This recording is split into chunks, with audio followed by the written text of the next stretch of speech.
अमरनाथ ने मुस्कुराते हुए इरा की तरफ देखा और हाँ के इशारे में अपना सिर हिला दिया। अमरनाथ मन ही मन खुद से कहने लगा, आखिरकार अब वो दिन करीब है जब मैं अपनी खोई हुई शक्तियों को वापस हासिल कर पाऊंगा। लेकिन हकीकत तो ये थी कि उसके साथ कुछ ऐसा होने वाला था जिसके बारे में उसने कभी सपने में भी नहीं सोचा था। कुछ ही देर में अमरनाथ और इरा शौर्य महल पहुंच गए। इरा अपने कमरे में चली गई और अमरनाथ सबसे ऊपर बने अपने कमरे की तरफ बढ़ गया। उसने दरवाज़ा बंद किया और अपनी अंगूठी की तरफ देखते हुए जोश से कहा, गुरुदेव देखो, मैं वो सब कुछ लेकर आ गया हूँ जो आपने मुझसे लाने को कहा था।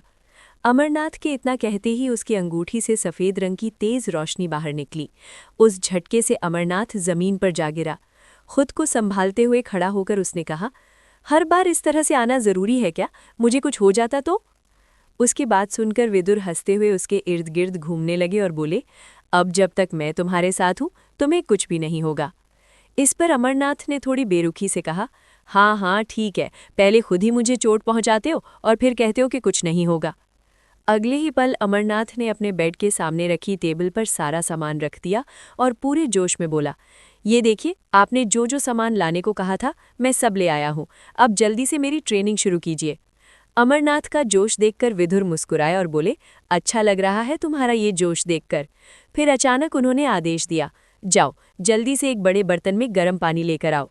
गुरुदेव के मुंह से ये सुनकर अमरनाथ को थोड़ा अजीब लगा, लेकिन वो उनकी बात मानते हुए कुछ ही देर में गर्म पानी लेकर आ गया।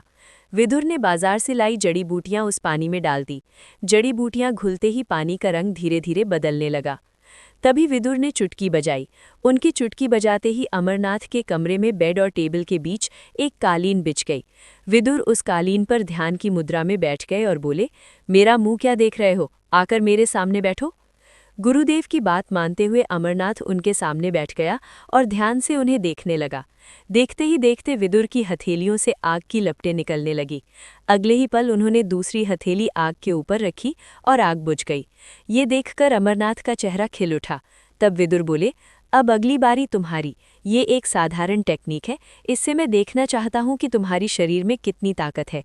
जैसा मैं कर रहा हूँ वैसा ही करो। अमरनाथ ने आंखें बंद की और ध्यान मुद्रा में बैठ गया। कुछ ही पल में उसकी हथेली पर भी आग जलने लगी। लपटें बढ़ती गई। विदुर ने कहा, अब दूसरे हाथ से इस आग को काबू में करने की कोशिश करो। अमरनाथ ने कोशिश की, लेकिन आग और भड़क उठी। अब वो उसे संभाल नहीं पा रहा था। तभी विदुर ने अपनी शक्ति का इस्तेमाल किया और अपना हाथ अमरनाथ की हथेली पर रख दिया। आग की लपटें ठंडी पड़ गई। अगले ही पल विदुर ने पूछा, तुम ठीक तो हो अमरनाथ? हाँ, मैं ठीक हूँ, अमरनाथ ने जवाब दिया। विदुर बोले, मुझे लगा था तुम असफल रहोगे। आग को बुलाना भी मुश्किल होता है। तुम ठंडा नहीं कर पाए, लेकिन कोशिश अच्छी थी। इतना कहते कहते विदुर ने देखा कि अमरनाथ की ताकत उसके शरीर में लहराने लगी है। ये देखकर वे हैरान हो गए। ये कैसे हो सकता है? अमरनाथ की चिंता करते हुए आचार्य विदुर ने मंत्र पढ़ने शुरू किए। उनके हाथों से सफ़ेद धुआं निकला, जिसने अमरनाथ के पूरे शरीर को ढक लिया। देखते ही देखते अमरनाथ गहरी नींद में चला गया।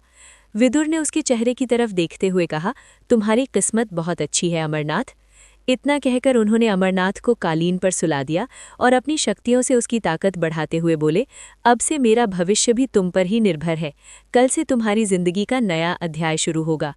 अगली सुबह जब अमरनाथ की नींद खुली तो उसे अपने शरीर में अजीब सा बदलाव महसूस हुआ। ऐसा बिल्कुल नहीं लगा कि कल वो बेहोश हो गया था।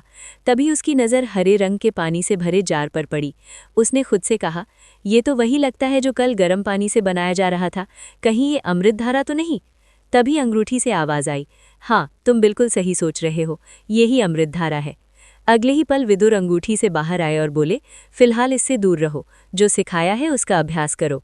और हाँ, कल मैं तुम्हें चमकीले काले पत्थर के बारे में बताना भूल गया था।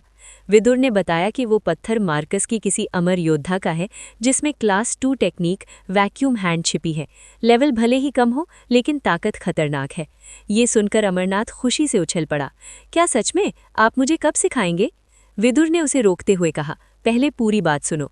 इस टेक्निक को तभी इस्तेमाल कर सकते हो जब तुम्हारा शक्ति स्तर सामने वाले से ज्यादा हो, और उससे पहले तुम्हें एक सितारा और बढ़ाना होगा। ये सुनकर अमरनाथ हैरान रह गया। विदुर बोले, अगर इसका इस्तेमाल करना है तो कड़ी मेहनत शुरू कर दो। कुछ देर बाद विदुर ने पूछा, क्या तुम्हें अपने अंदर बदलाव महसूस हो रहा है? अमरनाथ को एहसास हुआ कि शायद वो तीसरे से चौथे सितारे पर पहुंच गया है, लेकिन तभी विदुर ने कहा, अमृतधारा ज्यादा समय तक नहीं चलेगी, फिर से बाजार जाना पड़ेगा। ये सुनकर अमरनाथ पूरी तरह चौंक गया और बोला, तो क्या मुझे फिर से जड़ी बूटियां खरीदने के लिए पैसों का इंतजाम करना होगा? पहले मेरी पूरी बात तो सुन लो। विदुर के इतना कहते ही अमरनाथ चुप हो गया और ध्यान से उनकी बातें सुनने लगा। अपनी बात आगे बढ़ाते हुए विदुर बोले, तुम इस वैक्यूम हैंड टेक्निक का इस्तेमाल तभी कर सकते हो जब तुम्हारी शक्ति का सितारा सामने वाले की शक्ति के सितारे से ज्यादा हो। ये सुनकर अमरनाथ कुछ पल के लिए सोच में डूब गया। तभी विदुर ने वैक्यूम हैंड टेक्निक से जुड़ी एक और चौंकाने वाली बात बताई। और सबसे खास बात यह है कि पहले तुम्हें अपनी शक्ति को अगले सितारे तक ले जाना होगा, तभी तुम इस पत्थर में छिपी टेक्निक का सही इस्तेमाल कर पाओगे। ये सुनते ही अमरनाथ हैरान रह गया। उसकी हालत देखकर विदुर बोले, अगर तुम सच में इसका इस्तेमाल करना चाहते हो तो कड़ी मेहनत शुरू कर दो, वरना ये मान लो कि कभी तुम्हारे हाथ मार्कस के किसी योद्धा की टेक्निक आई ही नहीं थी। ये सुनते ही अमरनाथ जोश में आ गया और बोला, गुरुदेव, आप ऐसा कैसे कह सकते हैं? क्या आपको लगता है कि मैं मेहनत करने से डरता हूँ? विदुर शांत स्वर में बोले, नहीं, बात डर की नहीं है। मैं बस तुम्हें ये समझाना चाहता हूँ कि इस चमकीले पत्थर में छिपी टेक्निक को इतनी आसानी से इस्तेमाल नहीं किया जा सकता। इसके लिए तुम्हें अपनी शक्तियों को बढ़ाना ही होगा। गुरुदेव की बात सुनकर अमरनाथ थोड़ा शांत हुआ। तभी विदुर ने उसे एक अच्छी खबर दी। वैसे क्या तुम्हें अपने अंदर कुछ बदलाव महसूस हो रहे हैं? ये सवाल सुनते ही अमरनाथ को एहसास हुआ कि शायद कल की ट्रेनिंग के बाद उसकी शक्ति एक सितारा आगे बढ़ चुकी है। अब वो तीसरे सितारे से चौथे सितारे पर पहुंच गया था। हालांकि ये सिर्फ उसका अंदाजा था, लेकिन वो अपनी बढ़ी हुई ताकत को साफ महसूस कर पा रहा था।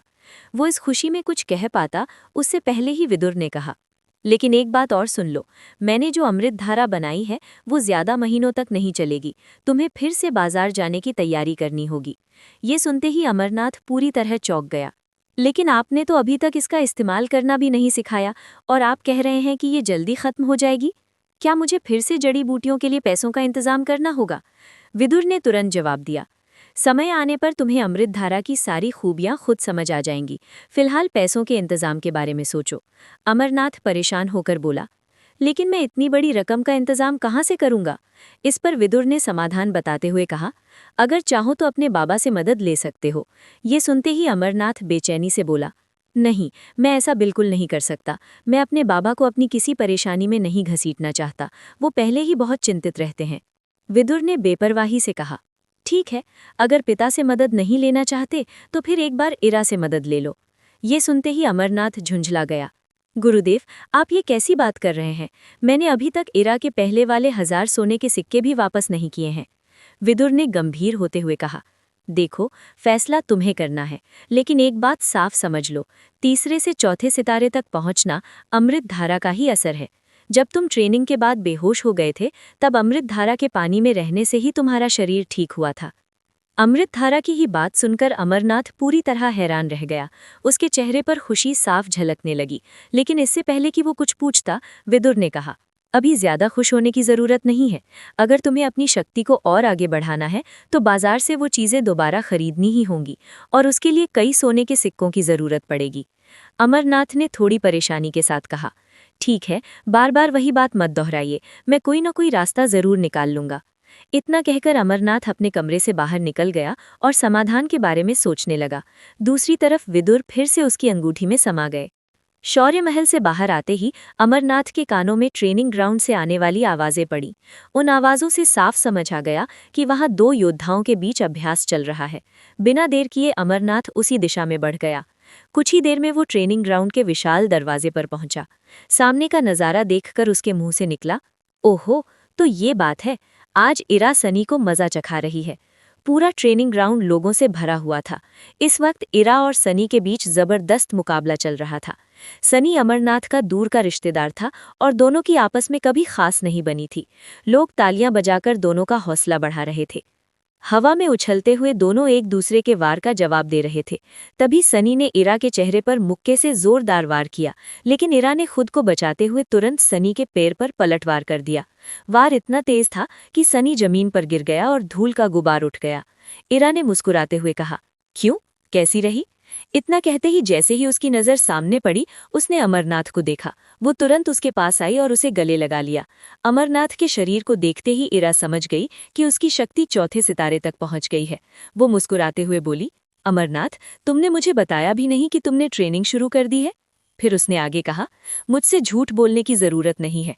मुझे खुशी है कि तुमने अपनी शक्ति का एक सितारा और बढ़ा लिया है। अमरनाथ और एरा आपस में बात ही कर रहे थे कि तभी उनके पीछे आकर कोई खड़ा हो गया। उसने कुछ ऐसा कहा जिसे सुनते ही अमरनाथ के चेहरे का रंग बदल गया और उसकी आंखों में गुस्सा उतर आया। आगे क्या हुआ, ये जानने के लिए लाइक करें, सब्सक्राइब करें और शेयर करें और सुनते रहिए अमर योद्धा, सिर्फ मेरी कहानी पर।